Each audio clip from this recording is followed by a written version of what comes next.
premier sentiment qui m'anime est un sentiment de reconnaissance et de remerciement envers le bon Dieu pour avoir eu l'honneur d'accompagner un si grand monsieur durant tous ses deux présidences et ses deux mandats. Et donc, j'ai vu aujourd'hui encore un homme d'une autre dimension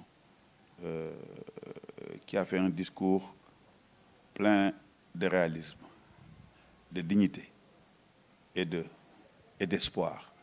Je n'ai pas vu un discours d'adieu.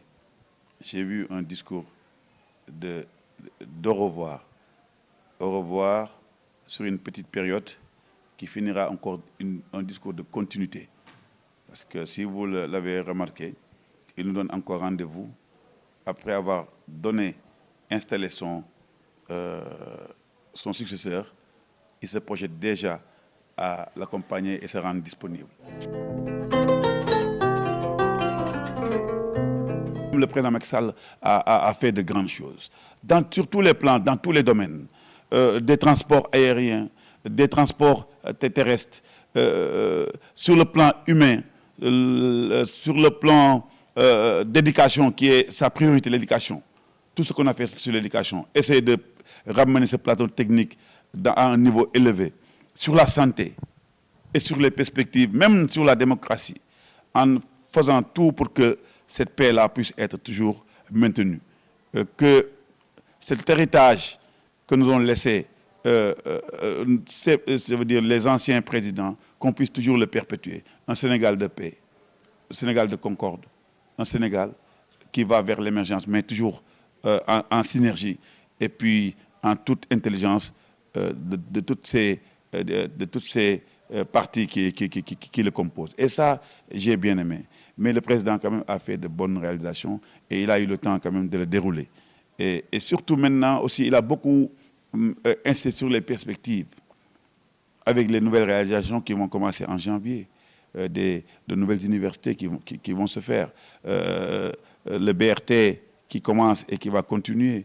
Il y a aussi le TER qui va arriver jusqu'à Hambourg et qui va continuer en suivant l'autoroute jusqu'à Kaolack. Et donc, vous voyez, donc ça veut dire que le plan Sénégal émergent est un plan qui est en mouvement. Ce n'est pas un plan qui est stable, ou bien qui stagne. C'est un qui est en perpétuel mouvement et avec une cohérence qui permet à chaque année, de pouvoir quand même faire un autre pas qui permet d'aller vers l'équité territoriale. Et ça qui me plaît, le plan Sénégal émergence est un plan qui pense au développement territorial. Et ça, nous, en tant que président du conseil départemental, ça nous interpelle. Voilà, c'est pourquoi je disais que je n'ai pas senti donc que c'était un message d'adieu. C'est un message qui nous invite que l'après-président continue d'une autre manière. Ça veut dire qu'il utilise son leadership pour essayer d'accompagner le continent africain à pouvoir aller faire les grandes guerres mondiales qui sont là, sur l'économie, sur le social, sur l'environnement, sur le climat, sur le gaz aussi, c'est important pour que ces pays maintenant émergents qui ont du gaz puissent aussi bénéficier de financements quand même qui leur permettent de développer ces ressources-là. Et donc c'est important. Et c'est que lui, il a ce leadership-là. Ce leadership-là, le monde entier l'écoute. Et il est crédible. Donc il est là, il sera à côté des présidents qui le veulent, sans pour autant leur faire de l'ombre, mais seulement les aider à pouvoir quand même arriver à gouverner et à faire avancer les choses. C'est pourquoi je dis que donc c'est un président qui est dans la continuité.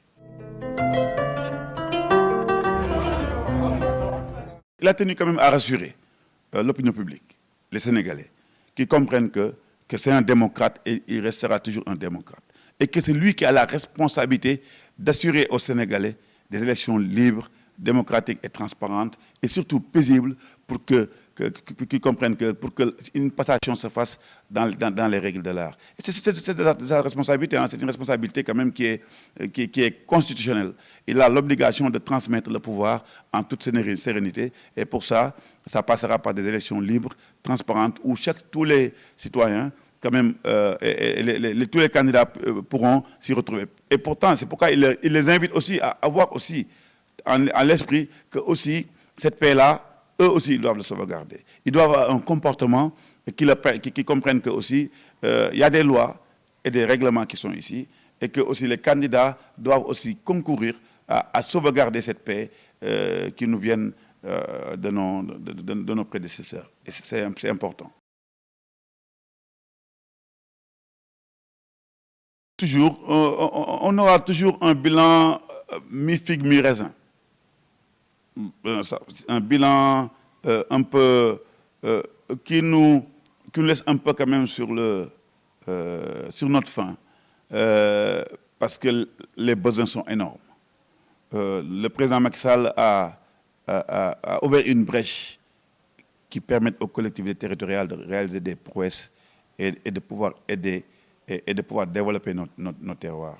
Et donc, mais au-delà de ça, nous, ce qui nous laisse sur notre faim, c'est qu'il y a une réforme qui avait été commencée et qui n'est pas allée jusqu'au bout des choses. Transfert de compétences sans le transfert de moyens conséquents. Chaque année, l'État a quand même fait des avancées. Les fonds qui sont les fonds de, comment je veux dire, les fonds des collectivités territoriales, de dotation des collectivités territoriales, commencent à augmenter. C'est encore suffisant. Parce que dans les pays où la décentralisation est une réalité, les collectivités territoriales reçoivent des moyens conséquents qui leur permettent de pouvoir jouer le rôle de leurs compétences qu'on les a transférées. C'est aux collectivités territoriales normalement de construire les écoles. C'est nous qui connaissons les besoins des populations. C'est aux collectivités territoriales de pouvoir jouer le rôle dans le plan sportif, dans le plan de l'aménagement du territoire. Et ce pouvoir-là, il faut que le pouvoir central accepte de lâcher du lest et de nous faire plus confiance en mettant des règles de contrôle qui permettent quand même que aussi quand même l'argent ou bien les moyens qui seront ramenés soient utilisés à bon escient.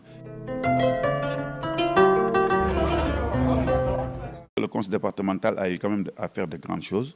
Nous avons pu faire plus de 8000 tables bancs.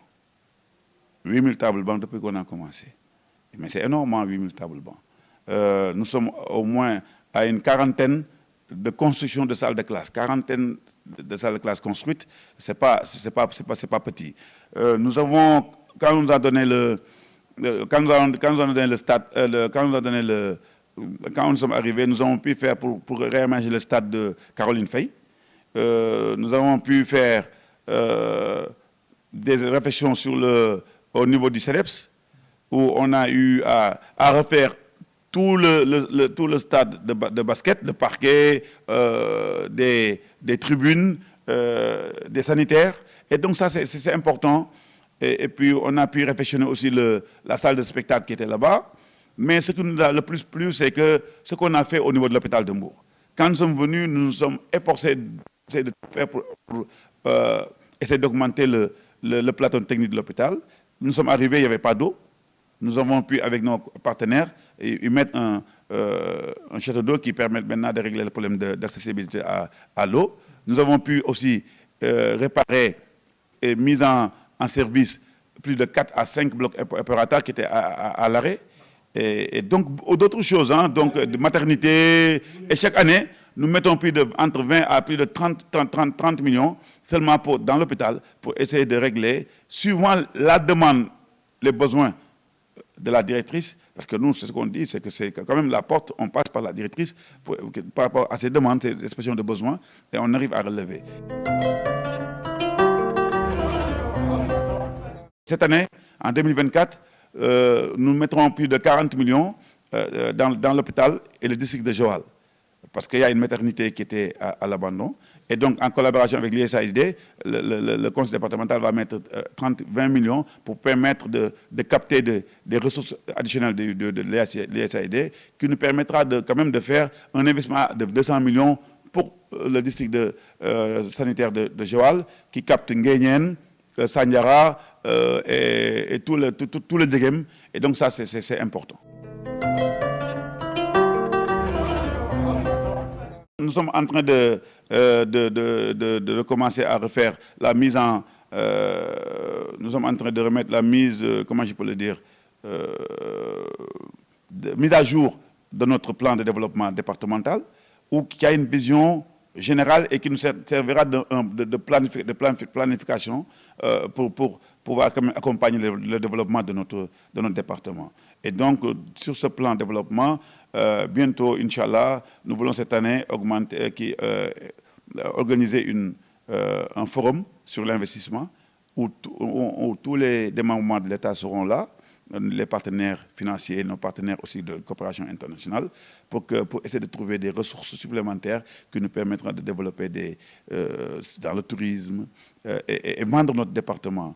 Et cette année aussi, nous avons saisi le ministre du Tourisme pour avoir l'autorisation de faire un office départemental du tourisme, pour vendre le tourisme dans notre département et essayer de servir aussi de médiation entre les hôtels qui sont à l'arrêt et l'État pour essayer de faire partir le domaine d'Agnaning et tous ces hôtels qui étaient des pourvoyeurs d'emploi et qui sont à l'arrêt. Nous devons repenser le financement des collectivités territoriales. Je pense que les fonds de l'État ne suivent plus.